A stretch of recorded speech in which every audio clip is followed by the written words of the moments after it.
Yo, what is good, guys? Back in with the episode on the series. We are on day 28 and it is coming to an end. Today's a simple lesson and it is on stop losses and take profits. Okay, we are going to be learning how to place them because I've never actually told you guys where to put your stop losses and take profits. So we also did hit a meaty trade today. We risked 0.5% or less than 0.5% because today we had some news. If we check the news data, we had Euro bank holidays and we had unemployment claims as well as a red folder. Pre-news, we did see a nice entry. My original entry was off of, where is it? It was off this sweep. So, was it? Two summon. Stops were above. Was it 2-7? Original, entry was going to be off this sweep because we had seen a break structure and we had stops like there. It was a nice, it was close to a 1 to 4. But what do? We don't trade on news. We trade a couple minutes after news, if anything, or not at all. But I'll go into this trade recap real quick, and then we'll get into stop losses and take profits. So, as we can see, let's put on our trading sessions. We had Asia session, and we had some 1 hour highs here. So if we mark out the highs, we swept that high, just low level highs, low levels of liquidity, and as well as sweeping this high here, which is a break structure, but it's a retracement. So from there, whoa, okay, hold up. Okay, let's just delete these real quick. So prior to sweeping these highs over here, we scaled in the 15-minute, and we see our breaker structure here. We did create a 5-minute SMT, but hey, we're not trading at 12:40 because New York opens at 2:30. Let's turn off the trading sessions. But we saw the breaker structure in the 15-minute and we said, okay, we saw this reaction of this fair value gap. It may have inversed it, made a break structure, but our overall bias is down, so we don't care about that. We catch an inverse on here. So again, it's just linking with our daily bias. These aren't confluences, these are just our targets. And then from there, start chopping it. I'm like, okay. I've taken this inverse fair value gap as one of my confluences. And we also, what was it? We found an SMT ski, scaling to the 1 minute. And what we did was, we scaled in the 1 minute. Found this monstrous fair value gap because we obviously had a 5-minute SMT. That happened, and we get our breaker structure here. Breaker structure, order block. And we also get a fair value gap. We put equilibrium over the top.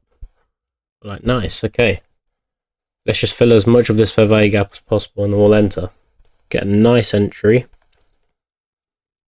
And as we can see, let's just delete equilibrium real quick. As we can see, get a solid entry, securing our 1 to 2.4. Sweeping areas of liquidity. We hop in the 5 minute. We have relative equal lows here. That's our strong drawn liquidity. Scale in the 15 minute. Oh no, it was a 1 hour actually. I remember now. 1 hour. The original target was here, but we also had this big fair value gap. So our potential TP1, TP2 would have been the top of the fair value gap, but we chose, you know what, we're only risking 0.5% on this. We might as well wait for a full TP. And yeah, so final TP was this big order block, the top of the order block. And yes, you may say I only grabbed a small portion. Yes, okay. Old me would have said we're taking out these lows. We gotta understand we're in different markets now. We're not every market, not every day. It's gonna be a, you know, clean price action. I went based off market conditions, and we had news, and we could clearly see that price action was a bit choppy, but we still, everything was in confluence. So why wouldn't I take it? And we've de-risked, so what? We've got nothing to lose. So from this trade itself, 2.4. I think we're risking only 80 on this actually. We managed to grab, still on the funded, but 246 on that trade. Yeah. Still down funded, but hey, we're making a comeback. This just goes to show that no matter how bad you're losing, well, for this week, our P&L, wait, hold up, I don't even think this is, shouldn't be this week. You know, if we take into account the past 7 days, yeah, we've caught up with some losses and we've managed to make 460. So yeah, it's pretty nice. Catching up slowly, you know, and we're de-risking. So what have we got to lose? But okay, back to stop losses and take profits. When placing take profits, as you can see, I was using higher time frames, or like I'll stick to whatever time frame I did execute off, and possibly the biggest drawn liquidity. Like here, what's that? Like the longer the wicks, usually I just go for them, or you go in a higher time frame, say 30 minute. Look, you just go on the closest draws on liquidity. Another good one I used to do is bottom of fair value gaps, but if the fair value gap's already been filled, just go to the next one, next draw on liquidity, next fair value gap. And honestly, I'd stick to not going over like to the 4 hour for the 4 hour liquidity sweeps or targets, because you've executed off the 5 minute and the 1 minute. What are the chances that you actually hit full TP in the 4 hour? So yeah, take that into account. Be smart with your take profits. Don't get too greedy, because we all know we could go boof. And yeah, high IRR, but also means low win rate.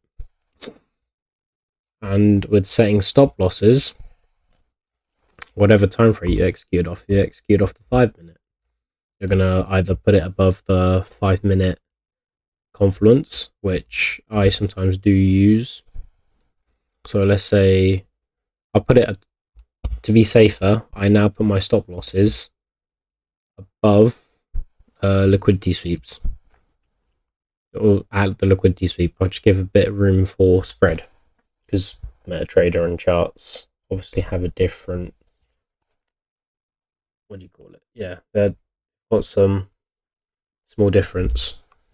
But I used to always have my stop loss just above the confluence, because as soon as I got invalidated, I was like, yeah, that's me done. And to be fair, it gave, like, you look at the difference. We went from what, a 2.4 to a 1 to 6 RR, and yeah, you'd be pulling crazy amounts of money. But we're looking at this as a skill of trading. Okay, so I recommend putting your stop loss above these highs, or even just the last candle, because like that, look, that's reasonable. But have a little experiment with it. Go into FX replays like I've shown you, and have a little play around. But it's all preference, honestly. I know some people, they'll, instead of like having their stop loss here, some people put their stop loss higher, like up here, you know, just to be extra safe, which is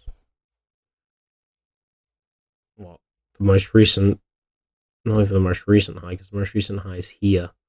Like, yeah, crazy. Me personally, no. I like to be more precise, because the more precise we can get with trading and the skill, it only perfects our crafts, or comes close to perfection. So place your stop losses at the most recent liquidity sweep, or a couple just over or under your confluence, your last confluence, and take profits. What are we going to use it? We're going to go in a reasonable time frame, either than the 5 minute or the 15 minute, and the most recent, oh yeah, liquidity, target areas of liquidity. Or if we don't find many, we go in the 1 hour and start searching for maybe potential areas of liquidity or fair value gaps. But one of the biggest things, right, I find when understanding your daily bias, before you even enter a trade, you kind of want to assess, do you think the market's going to be going there? Like, do you picture the market wanting to go there? Because it's all good in analyzing, saying that you want the market to go there, but does the market want to go there, you know? Because we'd already swept some highs, so it only makes sense for us to sweep or react off of these fair value gaps, which is hence why I put my take profits there. But if you don't, if you, what, let's say our bias was buys, do you think there's any reason for us to sweep any of these highs if we had already swept 1, 2, 3 fair value gap? We had already swept like 3 1 hour highs. It wouldn't make much sense for us to, you know, go even higher. So that's one thing that does change my mind when looking into this. Because if your take profits don't seem reasonable, your bias is probably wrong. And many a times I've flipped my bias last second and won. I mean, I think I did that for the most recent, not recent, the one before the most recent one. On that trade, I flipped my bias and won that trade. I risked quite a bit as well. But yeah, that's it for today's video. Keeping it simple. You guys are probably happy that this one's a short one. But hey, we've got 2 more videos left. 1 psychology one, and then I'm not sure what to do for the last video. Any suggestions would help. But hey, I can't, yeah, it's kind of crazy to think that the 30 days has just gone by just like that. Because I promised you guys I'd provide you with this type of content And yeah, here I am. I just need you guys to deliver, and hopefully you guys actually do make an impact and find this stuff very useful, because I'm putting you guys on some free source right now, you know? So yeah, I'll catch you guys in the next one. Take care of yourselves.